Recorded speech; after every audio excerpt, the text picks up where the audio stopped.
For many of us, football is a central component of the Thanksgiving week. Among the sportscasters covering the games will be Hannah Storm. She got her start here in Houston, and she's made it to the top of that male-dominated industry. So how did she do it? Eyewitness Sports Director Bob Allen went to find out for tonight's Closer Look.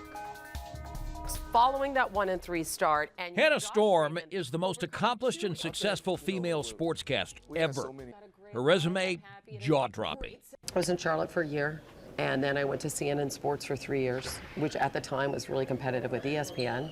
And then I went from there to NBC for 10 years, starting with the Barcelona Olympics and Wimbledon for two first assignments, which were pretty cool, and was there for a decade, then CBS News for 6 years, and then ESPN for going on 4. She moved to Houston just out of high school when her dad went to work for the Astros. I feel like it's home, and I think what makes it home to me is just the people here are so great. After graduating from Notre Dame, she started at a radio station in Corpus Christi, then to Houston's 97 Rock as a sports reporter and weekend disc jockey. And actually drove up here and waited in the lobby for the program director to come out and handed him my resume. She was on the air at 97 Rock, did some part-time TV work at HSE and Channel 20, but wanted to get into TV sports full-time. So in 1987, she came up to this TV station to see me. You remember a day coming up to Channel 13, sitting across my desk. Yes. You were in tears.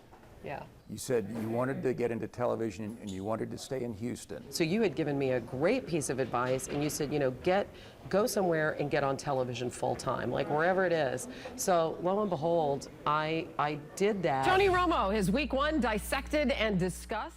I asked her if she considers herself a pioneer for women in sports television. I mean, in this town, obviously, Anita Martini was the original, pioneer for women in sports, and she really paved the way and did so much. I spent back. In terms of like a major television presence, I was one of the originals, I think, with, Robin Roberts and Leslie Visser and Gail Gardner. Definitely one of the few, the first ever on CNN. But there were obstacles, not necessarily athletes she interviewed, but television management.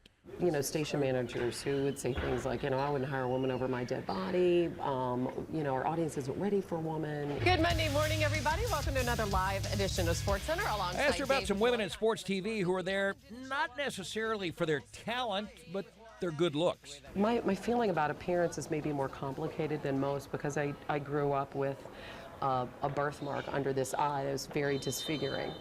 And I never felt as if, appearance was never my calling card.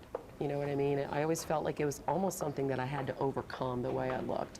And maybe that's why I worked that much harder. So no fear. We have tennis all day. And that hard work keeps paying off for Hannah. She has several shows on ESPN, her own production company, where she writes, produces, and directs documentaries for ESPN. She's married to NBC sportscaster Dan Hicks. They are raising 3 daughters at their home in Connecticut.